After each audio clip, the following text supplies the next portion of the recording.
So for those of you who weren't here, we were talking a little bit about the emerging church and how the social gospel has replaced the real gospel. And then that brought forward issues, one of which was women's place in the church. And this book, actually, I had just gotten, so it was Divine Appointment. Well, you can see what it's called. It's written by a Christian. She's not Seventh-day Adventist, but she was heavily into the women's lib movement. And then God showed her the roots of it all. As I read this, it's a thin book. It's an easy read, but it is heavy. And there's no way I can even touch on everything that's in that book, and I don't feel like I need to. If you want to get it, you can get it from Amazon. It is interesting. But this is her perspective, and if you want a Seventh-day Adventist perspective, I'm sure that Stephen Bohr has plenty of material. And also, if you go to Audioverse, Laurel Dempsteet, she has a series of presentations on there as well that are very interesting. And she comes to the same conclusion as to the occult and demonic realm of women being elevated in the church. Okay, so this is the first issue of Ms. Magazine in 1974, I think. And this was on the cover. Now, Gloria Steinem was the one who was over this. And you know, she was a diehard liberal feminist. And she was actually a CIA operative. She was a theosophist. And the CIA paid her to put this agenda out there, and she did that very well. As you can see on the front, there is a goddess on the front. She's Kali. And this is a Hindu goddess from around 600 BC is when it first started presented itself. And you can see the multiple arms. It can have anywhere from 4 to 8 arms on this goddess. So don't think that just because there's a difference in the count of the arms that it's a different goddess. It's not. You can also see that she's blue. And she has different things in her arms. So one of the things is, you remember the commercial from the 70s, if you're old enough? Angelique, I can bring home the bacon, I can fry it up in the pan. Okay, this is what this is about. So she works, she brings home the bacon, she cooks it up, she does the ironing, you see typing and answering the phone. She's something in the workplace. So this is that demonstrated. Now, when you look at the actual goddess Kali, you see she's holding heads. She was a warrior. She hated men. She was a destroyer. And that's the implication of the goddess that they used on Ms. Magazine to send subliminal messages as well about their agenda. We'll try this. Or not. Interesting. Okay, so Kali was called the Dark Mother and the feminine fullness of time, representing sexuality, creation, death, and destruction. The unruly black hair is a sign of disobedience and defiance. Let's see. She defied any expectations of men and male gods. And she symbolizes liberation. And Lucifer is the one who all of the occult see as the great liberator. Let's see, and she has a pointy tongue. And if you look at the pointy tongue, where else do we see pointy tongues? Where? Serpents, yes. Where in society today? Hollywood, right? Miley Cyrus, several others. Let's see, what's the rock band from the 70s? Huh? You know them. you know them. So, the Rolling Stones.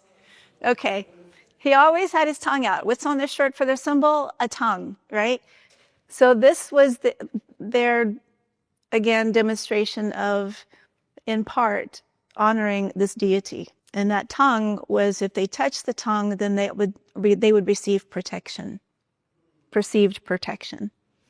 So, all right. So the color blue, what does that mean? You see, Aladdin is blue. A lot of the superheroes are blue. If you look at a lot of the Hindu gods and such, they're blue.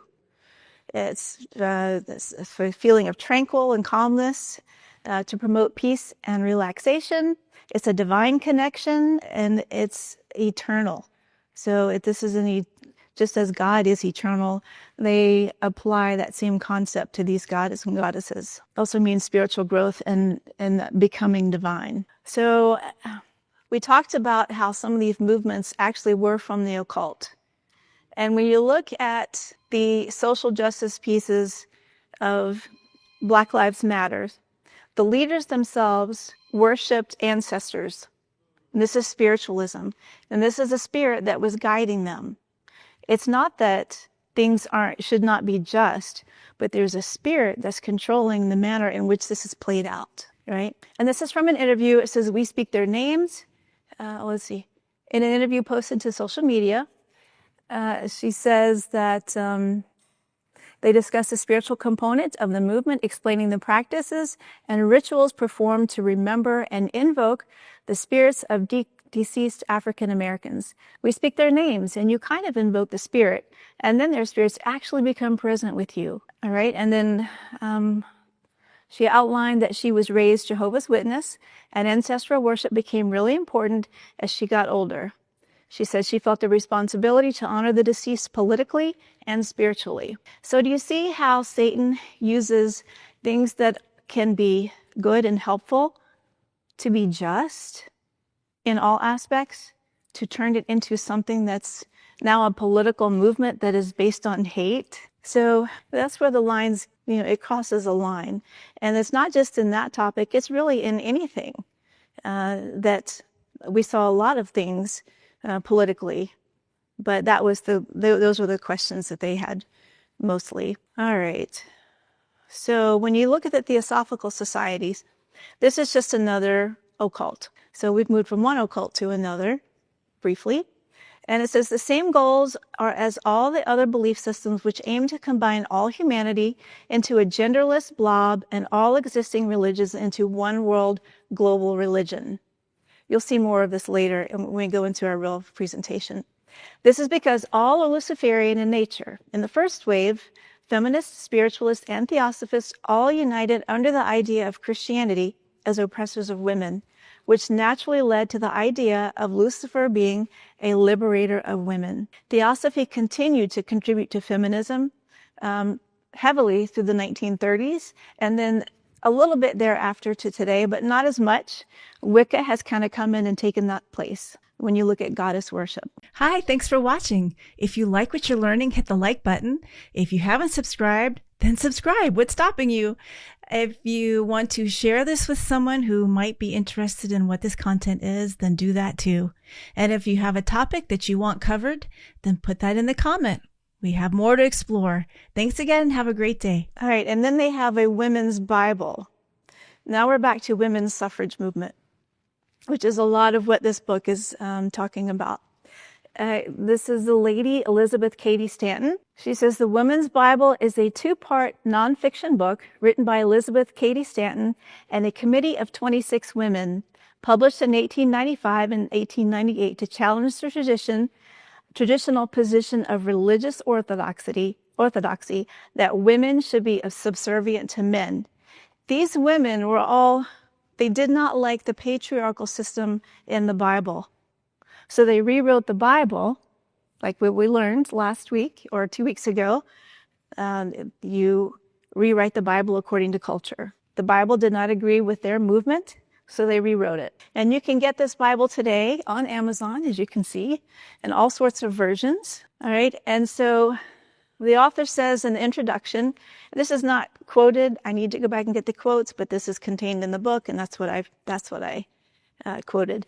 It says the Women's Bible, she explains her motivations for revising the Bible, saying the only thing holding back women's liberation was traditional Christianity, and that the Bible, all Christian churches, and the canon law are at the basis for the belief that men and women belong to separate, divinely ordained spheres, and that women's liberation had to destroy traditional Christianity and canon law in order to achieve its goals. And that's what you're seeing today in the church as women are lifted up and placed into pastoral positions. We're destroying the hierarchy, the patriarchy, the system that God himself set up. She also says those who have the divine insight to translate, transpose, and transfigure this mournful object of pity, referring to the biblical woman, into an exalted, dignified personage worthy our worship as the mother of the race, are to be congratulated as having share of the occult mystic power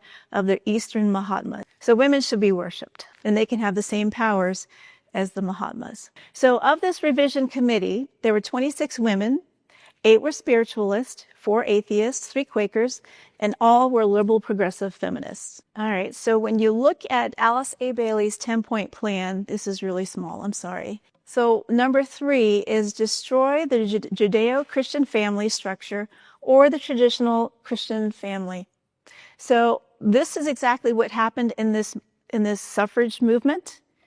It destroyed the family. These women who were the main architects of this movement that has now become entrenched may have started out loosely as Christians, but ended up denying Christianity, becoming theosophists and occultists, and transitioned from their marriages. They left their marriages, left their children, and engaged in relationships with women.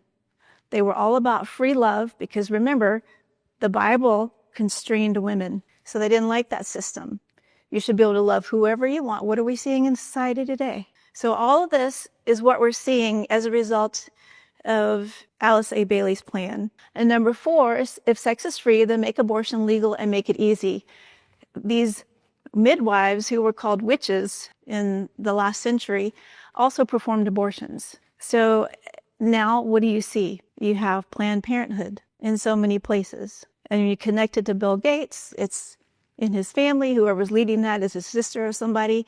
They're all using these things as an agenda to further Alice A. Bailey's 10-point plan. It's all connected. All right. And no values for families, make divorce free and easy. And then make homosexuality an alternative lifestyle. In other words, normalize all this stuff. And what did we see after the elevation of women? Right behind it was LGBTQ+ into the church. All right. And then number 9 is create an interfaith movement. This is going to bring us more back to our topic, but it's create an interfaith movement. And that's what we're going to be talking about today as we pick up from this same thing from 2 weeks ago. All right. So when you look at this, the other thing about this transgender and such is there's also gender fluidity. So that's the goal of the UN, gender fluidity. No male, no female. You can be either or both. Right? We've seen that played out. When you look at Shiva, this stuff all goes back to this kind of stuff. You look at Shiva, Shiva is male and female. There's a part and a counterpart. And the picture here on the right is Shiva. You have the phallic symbol, and then you have the womb. And then where else do you see this?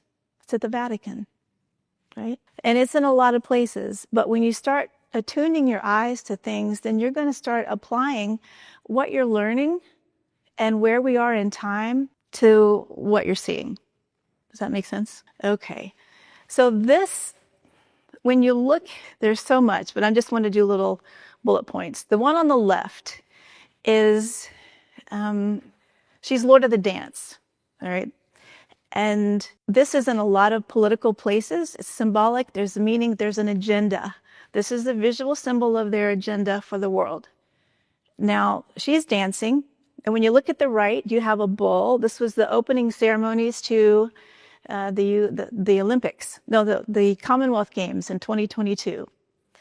And I don't know if you saw that or heard much about it, but they brought out a bull. Again, it had to do with women's suffrage. The women were in chains and they were pulling the bull. And worship is, he was angry and snorting, red eyes. And the only thing that calmed him was worship. And it was a woman who calmed him, right? So all of these things are playing out in every arena if we're able to see it. Now here we have, I forget her name, but she's in the program Wicked, in the movie Wicked. And she's very talented, but she's a witch. And she's a lesbian. And now she's going to be playing Jesus Christ in a play in Hollywood. So this is how, it's this Hegelian model, right? Everything gets flipped. And this is where we are in time.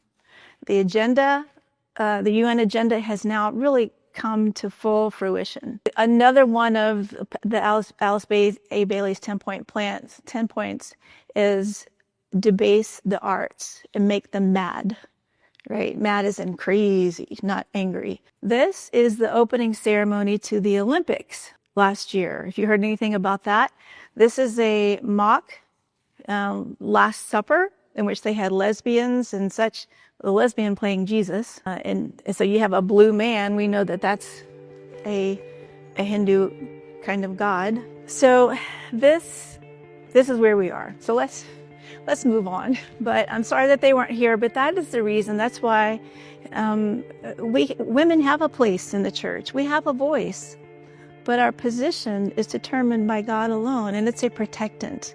It's a protectant for the church family. It's a protectant to society. It's a protectant to our individual families.